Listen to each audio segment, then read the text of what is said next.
Hello world, Patricia O'Connor here. And Frida Reba Darcy is about, and this is the bonsai balcony. What we're looking at is a tray of seeds which have been germinated and planted in this tray, and their number right now is 32, and the clock's running. Let's see how long it is before we can turn those 32 little pots full of substrate under a grow light into trees. And let's see how many trees that turns into. As promised, just goes into the dark. I'm gonna try to get over into the daylight before my camera goes wacky and tries to split the difference here. All right, what is that? This is first. Why I say first is this is kind of what started me back into bonsai after I'd gotten into bonsai as a kid, and as an adult, I'd often reminisce about the lazy days of an anticipation of beautiful trees, and I had often thought how someday I would like to be at a little different pace and perhaps explore bonsai again.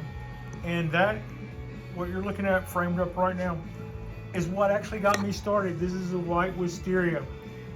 You'll know what I mean by white wisteria when that little thing and that little thing does what they're about to do. As you can see, it's blushing back out, but those little purple spots are about to become anything but. Those will be white blooms. Yay. My wisteria is about to bloom. It's beautiful. It's very, very, very fragrant, and it also makes my eyes water. That's part of it, I suppose. Quick look at the trident maple. It's hanging out, just being all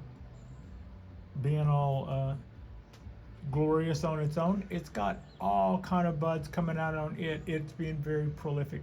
We have in the background, we can see there's a little birthday party very optimistically setting up with all of those little, with their tablecloths, and it's all so pretty over there, and they've got their party balloons all set up. It's a little while, looks like, before showtime for somebody's birthday party, but in the meantime, man, I hope they get away with it. Look, it's kind of ominous, but good luck, party mom, trying to make somebody's birthday everything. A quick look at our coastal oak. So many, all that stuff. You can just see all that little lighter colored. That's all baby newness, all coming out, jumping for its chance to be new oak tree stuff. Probably would be a good time to rotate that guy around. While we're doing this, let's just go down the road and look at little blooms and shoots and the like. These bald cypresses, I don't know how well that's focusing in, but they are getting fairly full. I mean, the amount of stuff that's busting out, and this is the slowest one. The biggest one is the slowest mover. Is a slower mover than the one next to it, but it's busting out quite a bit too. There's just green. It has green all over it.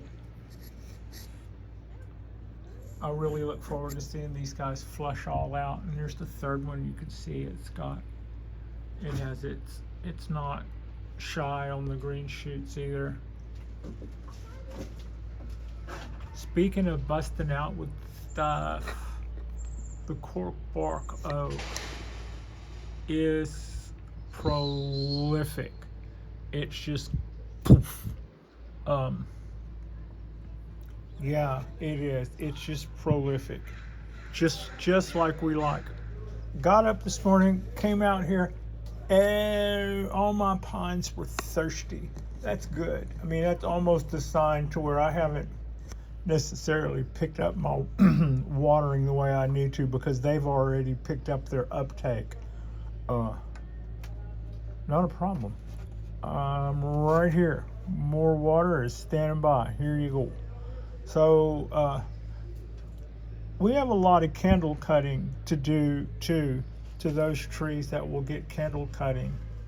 And this is a look at our Frida and our little Japanese black pine lumber business, as I like to refer to it. That's quite a few little pine trees. Most of them are doing quite well. I just weeded a week ago, which means it's time to weed again. Our ponderosas are doing well. I'm seriously considering repotting one of those tonight. I haven't exactly locked in on tonight's show. Simply P looked the most yellow this winter that I've ever seen it, and that was a cause of concern for me. But it's pushing out candles, and it's pushing out new growth, and it's doing all the things that we know Simply P to do. This year, we are going to give this tree a well-deserved break. It's went through repotting and a styling, and I did a bunch of things all in the same year, which is not really what you're supposed to do. But the end result of that is no moss. We're going to back off this tree for a year or two and let it recover from all the cool things that it's already had happened to it. This tree started off shaped like a goalpost. Yeah, shaped like a goalpost. Like one trunk coming up that forked in two different directions, that had two things sticking up on both ends of that. And I literally cut half of that off, which would have been this half, and then that half, and then changed the angle of the tree from this to this. So then repotted it, then cut the candles, then did a needle prune. You're really not supposed to. Just say we lost some pines this year, and part of them was around the time that we had a lot of heat. But a lot of the trees that we lost were the ones that we sort of played shenanigans with. And by shenanigans, I mean maybe I repotted them, and then just a few months later, I would have gone through and did the candles or something. That's probably, if you're going to repot something, you shouldn't go back through and then you shouldn't repot something, decandle something, style something all in the same year. And some of this stuff I got for teaching aids, and just kind of threw that to the wind and thought we're going to let that be part of the lesson of what we can and can't get away with. Some of the trees, this would be an example of something that would have been repotted twice last year, and it would have gotten styled, and it would have gotten its needles cut. Its candles cut and its needles thinned, all that stuff. And I'm sure that would have weakened it. That is the same, those are the same. But what you don't see is 4 other trees that aren't here today, because that plus a 90-degree day of the heat was all they needed to say, that's enough, I'm out of here. But that's owning on my end. This guy got none of those hardships, and we're about as close to losing that right now as we can possibly get. And I believe this one's gone. And that would have been an example of those same harsh conditions: a repot, a style, 90-degree heat. Plus, that guy got woolly aphids, and I tried to go at him, but I don't know if I missed him or what.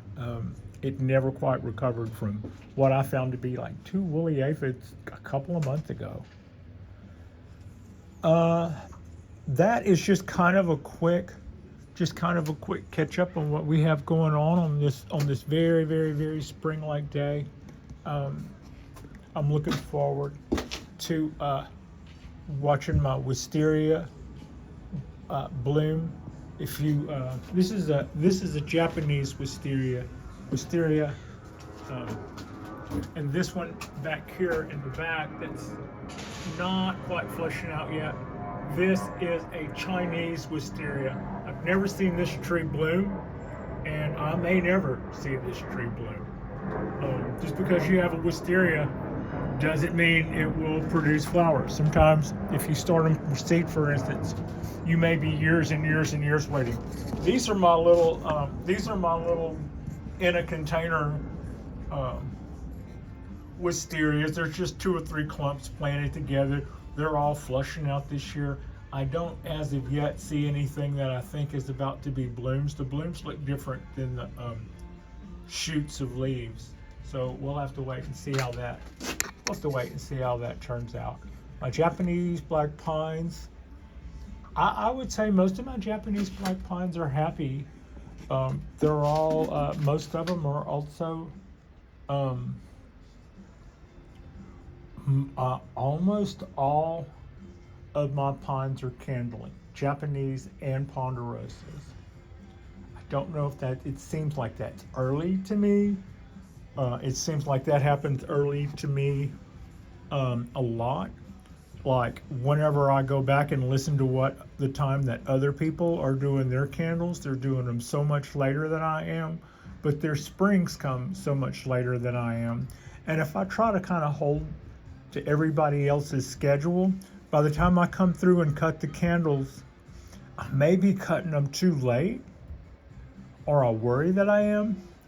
And also, it's hard for me to see that they're candles by the time I go through and cut them.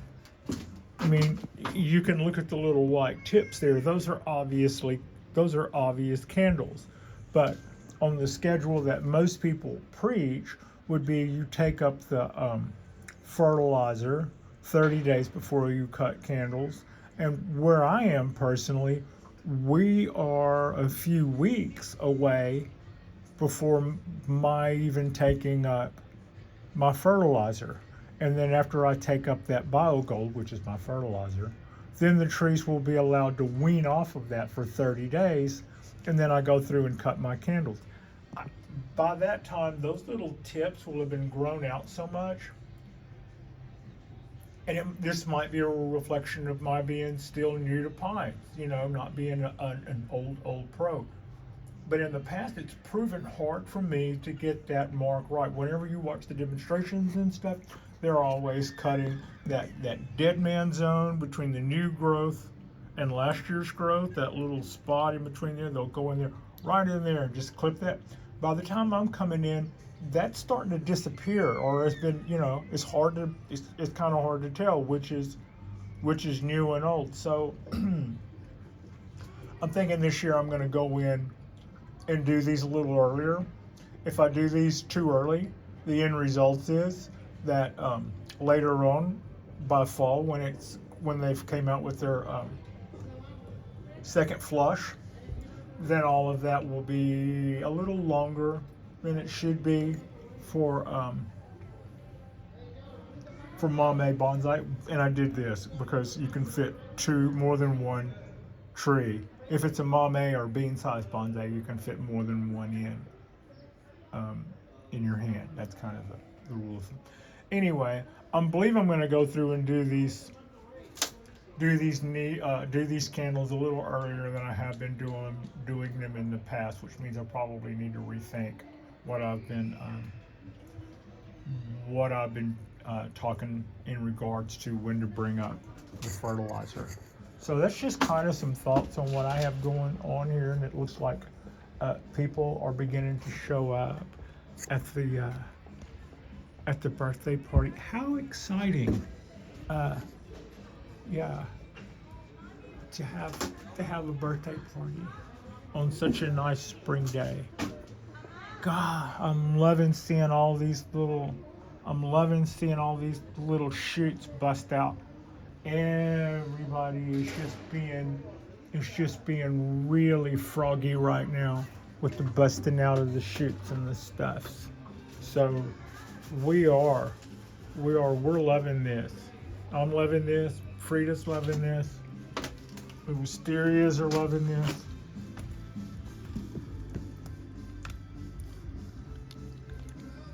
Like and subscribe if you guys have not already. Our next show will be tonight. We'll set up camera and do our Saturday Night Live program. And I look forward to those. I enjoy doing those so much. I appreciate you. Frida appreciates you. And thank you so much for watching.